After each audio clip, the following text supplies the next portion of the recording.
India Australia మధ్య జరుగుతున్న test సిరీస్లో భాగంగా ఆస్ట్రేలియా జట్టుపై మొదటి టెస్టులో భారీ విజయంతో బోణి కొట్టిన టీమిండియా ఇప్పుడు అడిలైడ్ వేదికగా జరగబోయే పింక్ బాల్ టెస్ట్ కోసం కూడా అదే స్థాయిలో సన్నద్దమవుతోంది.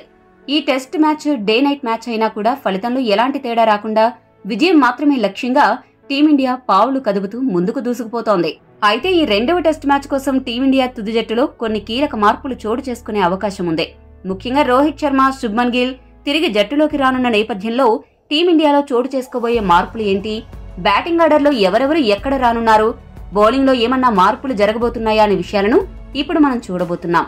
రోహిత్ శర్మ ఈ మ్యాచ్లో ఆడబోతున్నప్పటికీ అతడు ఓపెనర్గా మాత్రం బరిలోకి దిగే అవకాశాలు తక్కువగా ఉన్నాయి. ఎందుకంటే కేఎల్ రాహుల్, జైస్వాల్ ఇద్దరూ కూడా ఓపెనర్లుగా అద్భుతంగా రాణిస్తున్నారు. అదే సమయంలో రోహిత్ ఈ మధ్యకాలంలో ఓపెనర్గా వరుసగా టెస్ట్ మ్యాచ్ల్లో విఫలమవుతున్నాడు.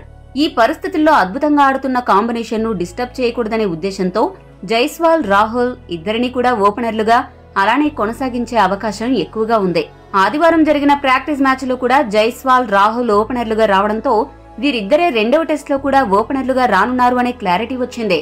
వన్ డౌన్ బ్యాటర్ గా గిల్ ప్రాక్టీస్ మ్యాచ్ లో బరిలోకి దిగాడు. దీన్ని బట్టి అతడు పూర్తిగా ఫిట్నెస్ సాధించాడని అర్థమవుతోంది. దీంతో మొదటి టెస్ట్ లో 3వ స్థానంలో వచ్చిన పడిక్కల్ బెంచ్కే పరిమితమవనున్నాడు. గాయం నుండి కోలుకున్న గిల్ 3వ స్థానంలో ఏ మేరకు ఆకట్టుకుంటాడో వేచి చూడాలి. 4వ స్థానంలో కోహ్లీ రానున్నాడు. కోహ్లీ టెస్ట్ సిరీస్ లో అసాధారణ ప్రదర్శన చేయాలని అభిమానులు కోరుకుంటున్నారు. మొదటి టెస్ట్ లో సెంచరీ చేసిన కోహ్లీ ఈ డే నైట్ మ్యాచ్ లో కూడా అదే జోరు కొనసాగిస్తే ఆస్ట్రేలియాకు చుక్కలు కనపడ్డం ఖాయం. 5వ స్థానంలో రిషబ్ పంత్ రానున్నాడు. ఇక యువ ఆటగాడు ధ్రువ్ జురేల్ ఈ మ్యాచ్ లో బెంచ్కే పరిమితం అవనుండగా అతడి స్థానంలో రోహిత్ శర్మ వస్తే అద్భుతంగా ఉంటుంది. రోహిత్ శర్మకు ఫినిషర్ గా మంచి రికార్డుంది. ఓపెనర్ గా ఫెయిల్ అవుతున్న రోహిత్ శర్మ 6వ స్థానంలో బ్యాటింగ్ చేస్తే అరాచకం సృష్టించగలడు. కాబట్టి హిట్ మ్యాన్ 6వ స్థానంలో రావడం ఉత్తమం.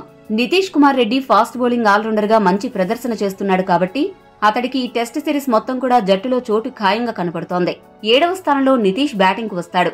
ఫాస్ట్ బౌలర్ల విషయానికి వస్తే బుమ్రా, సిరాజ్, హర్షిత్ రాణా ముగ్గురు కూడా ఫాస్ట్ బౌలర్లుగా యథావిధిగా కొనసాగుతారు.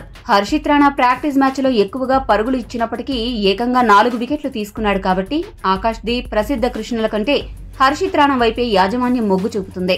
ఇక రెండో టెస్ట్ లో సుందర్ స్థానంలో అశ్విన్ కి చోటు దక్కనుంది.